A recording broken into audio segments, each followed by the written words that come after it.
Welcome to Thinner Peace in Menopause and Beyond. This is Dr. Deb Butler, Master Life and Weight Coach, and as always, your coach. Today is episode number 225, and I am going to do a rebroadcast that I did in March that I think is so appropriate right now about your mental health and this pandemic.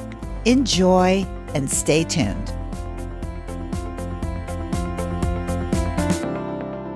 Hello, everybody. How are you today? It's a crazy day in the neighborhood, isn't it? Oh my gosh, what a difference a week makes. But this is what I want to talk to you about today that I think is so important. Really, my message today is no different than my messages for the last 3 years. Guess what? All circumstances are neutral. The only thing that creates our feelings are our thoughts. It doesn't matter what it is. Even in this time, even with what's going on right now, with this virus, with this pandemic, it's still all up to our minds what we want to think. Because guess what?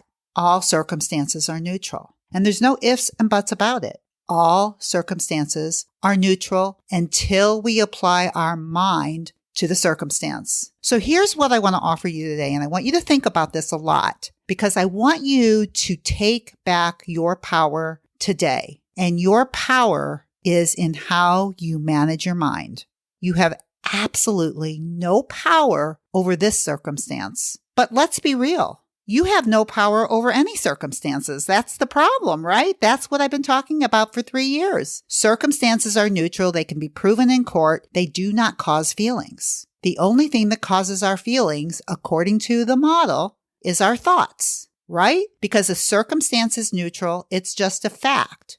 But a circumstance can trigger a T or a thought. And a thought is just a sentence in your head triggered by a circumstance. And of course, once there's a sentence in your head, it will cause an F or a feeling, an emotion, and a vibration in your body that will then create an action or a non-action, what you do or what you don't do. And then that action will create a result, the result of your actions. And of course, the R or the result is always evidence for your thinking, not for the circumstance. So this is what I want to give you today. If you believe that, and if you're listening to me, I can't imagine that you don't believe that or you wouldn't be listening to me anymore.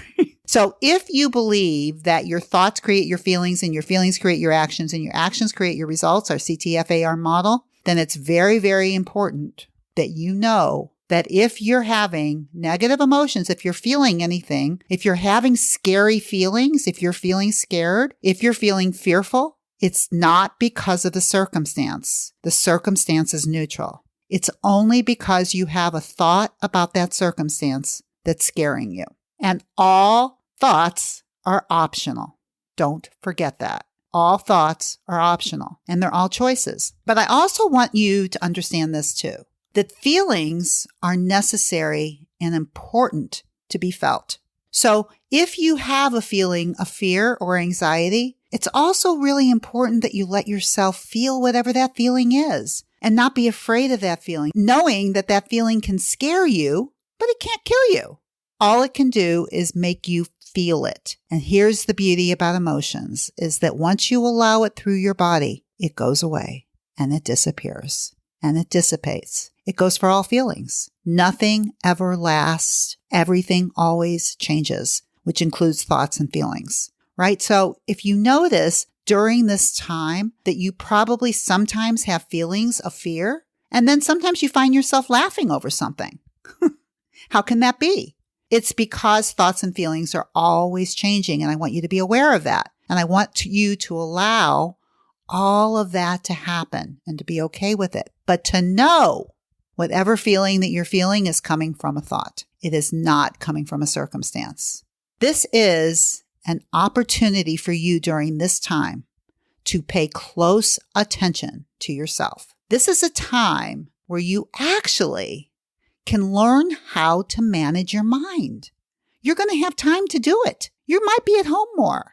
You might be able to write thought downloads more. You might be able to do food journals more. You might be able to watch yourself more. And then you're going to know that whatever you're feeling is coming from a thought, and you can start actually doing models. What if by the time that this is over, and it will end, you feel stronger than you felt before? That's an option. Because the only thing that we really have control over at this time is our minds. And what if we used this time to manage our minds and create things that maybe we've never been able to create before? So all the things that I've taught you over the last 3 years, what if you went back and really started listening to them and applying them because maybe you have a little more time?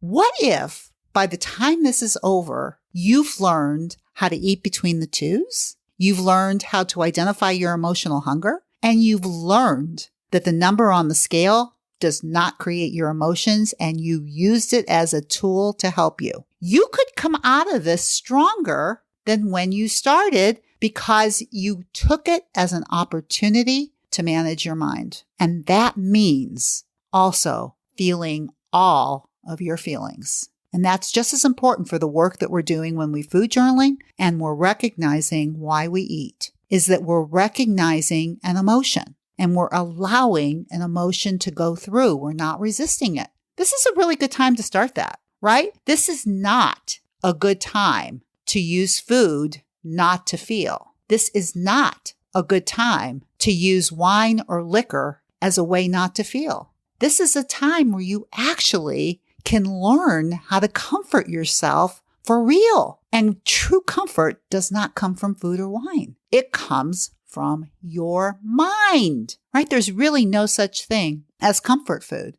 except that you think that a food is comfort, right? So a food that you think creates comfort that has no fuel value, think about it. Is it really comforting? This is such a weird thought because so many of you come to me with your comfort foods, and this is a comfort food, and it's all over in advertising about comfort foods. And we come to believe that we actually think our minds believe that we're comforting ourselves when we eat a food that has no fuel value, but we think it's comforting us. And for those of you who are working with me or who I've done many sessions with, know that when you eat a food that has no fuel value and you overeat it, there's no comfort about it. You're not comfortable.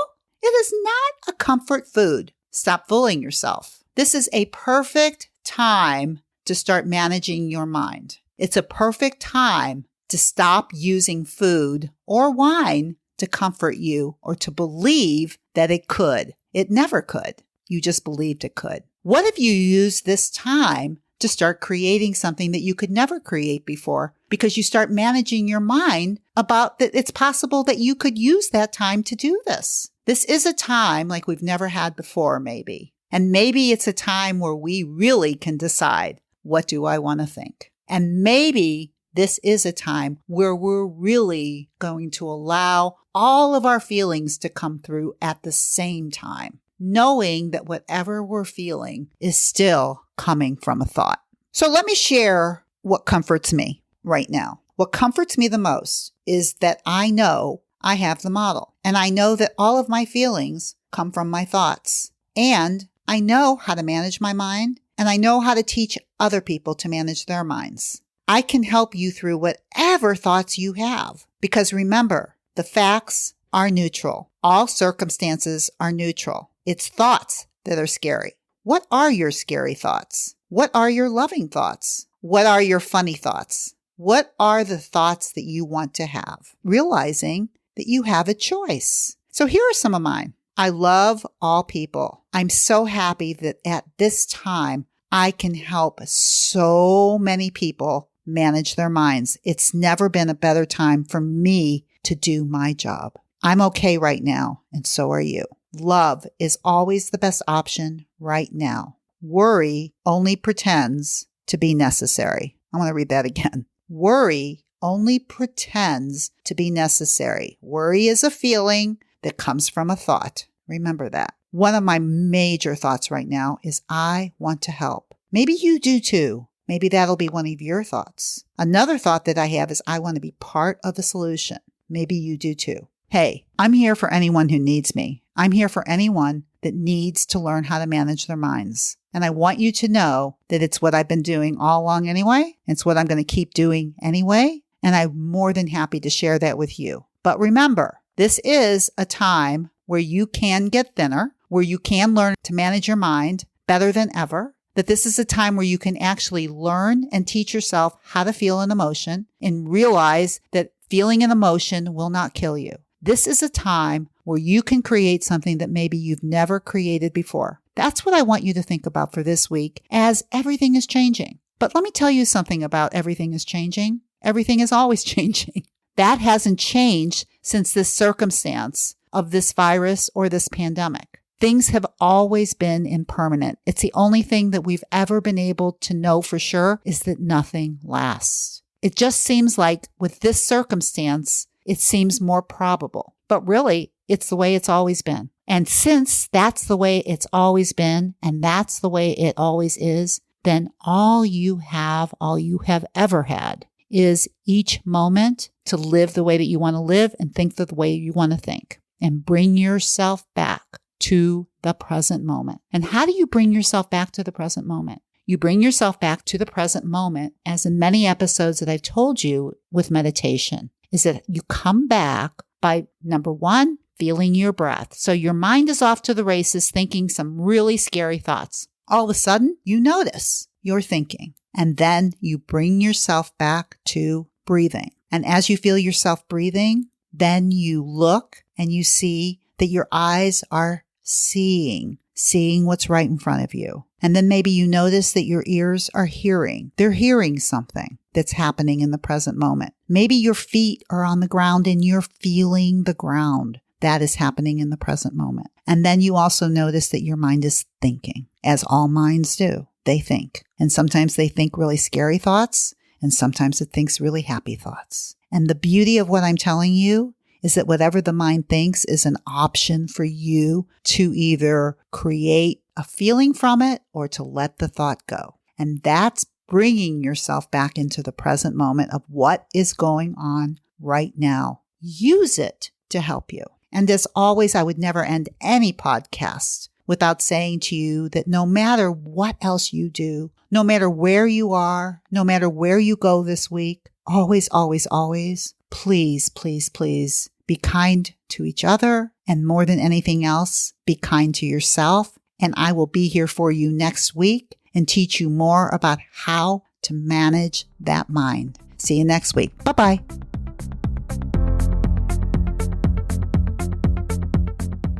I would like to invite you to correspond with Dr. Deborah. Go to iTunes, drdebbutler.com/iTunes. And you can review the show, and you can even give some helpful suggestions on what you would like to talk about in the future to accomplish your mindfulness and your journey into mindfulness. Thank you.